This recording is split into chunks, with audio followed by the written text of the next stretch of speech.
Coconetta, look at all these. Let's make muffins, a delicious pie with a seafoam meringue ring and walnuts in the filling, and a tart with short crust pastry. Look at all these leftover cranberries. Coconetta, I think you mean cranberries. Be careful what you're saying. We're in the Bermuda Triangle and you'll turn into a crab. Oh no, my hand turned into a crab claw. Well, there you go. You did it now. But don't worry, we'll find Jeannie and Jeannie will change them back. Don't worry, Coconetta. We'll make it to Jeannie in no time. I hope the Jeannie can help me, Captain Breadhook. Hey, let's make some cranberry muffins while we're on our way, Coconetta. Great idea. Let's do it. Roughly chop 1 cup of cranberries and a 1/4 cup of sugar. Hey, did you guys see the muffin pans around here? I don't know. We loaned them to Paul Hollywood and Prue for Muffin Week in that tent over there on the other side of the pond. Let's try the cupcake pans. Okay, let's try it. Oh yeah! And preheat your oven to 425 degrees. In a big bowl, sift together a 1/4 cup of sugar and 2 cups of flour, 4 teaspoons of baking powder, and a 1/2 teaspoon of kosher salt. Sifting is going to make a finer crumb in these muffins. Now for the wet ingredients. 1 cup of milk, 3 tablespoons of melted and cooled butter, and 1 egg. And whisk those all together. Now stir your wet ingredients into your dry, just until it comes together. If you overmix, then gluten will form and make your muffins tough like an old sea boot.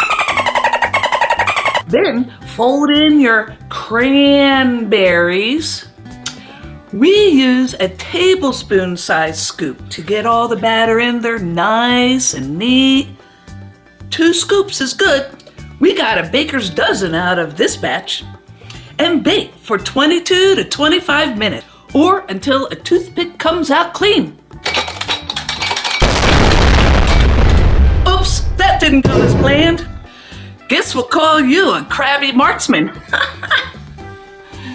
Now we have to get even more cranberries. Let's make that super delicious pie. And that elegant tart too. Cranberries, say cranberries. Oh no, there goes the other hand. First, separate 2 eggs. Put the whites in your mixer bowl and the yolks in a heat-proof bowl. We'll whisk those whites into a meringue in a little bit. Get out your favorite saucepan, 1½ cups of sugar and 1 tablespoon of cornstarch, and 1/2 cup of water. Get those all blended together and bring it to a nice boiling. Not a rumbling, bumbling boiling, just a nice boil. Hey, did you guys turn down the oven to 325 degrees? Oops. Do that. Yeah.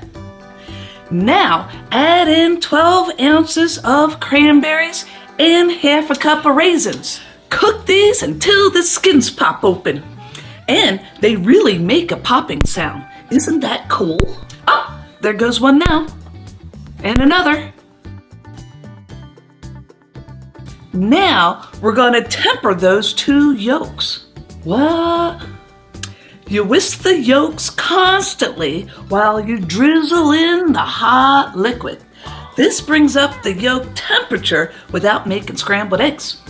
And pour it all back into the pan and heat this until it's nice and thick, which is around 160 degrees.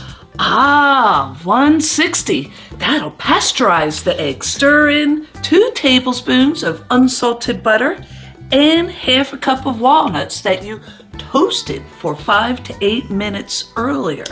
Yes, toasting them makes them crunchier and it kicks up a notch on the flavor scale. It's called the Maillard effect. Now, whisk those whites on medium speed until they're foamy all the way through. We're making a meringue, right? Nope, not done yet. There, that's done.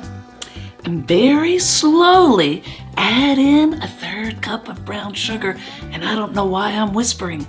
We use a soup spoon to slow us down. You want all the sugar granules to dissolve.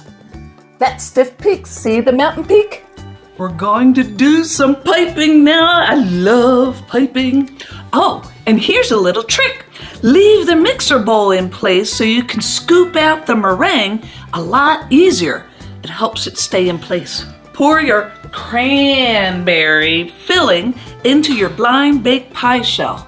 We put a link to it right here on how to make them and in the description for your convenience. And pipe a beautiful swirl around the edge. You can also scoop it on with the spoon and carefully swirl it, but we like piping here in Val's Looney Kitchen. I have got to get these claws taken care of. And we made a separate video on how to make a short crust tart shell too. Click on this card to watch it, and it's in the description for your convenience. And bake for 18 to 20 minutes until the meringue has a golden brown edge, looking a little like a swami, you know? Ahoy! I think I see Jeannie's bottle. What brings you to my bottle? Please, can you change them back into hands? Of course I can help you, but first answer this riddle. How do you know when a crab is drunk? When it walks straight.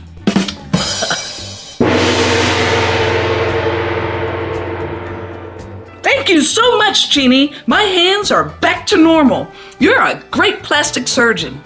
Hey, do you do lipo facelifts too? I wouldn't mind a Brazilian butt either.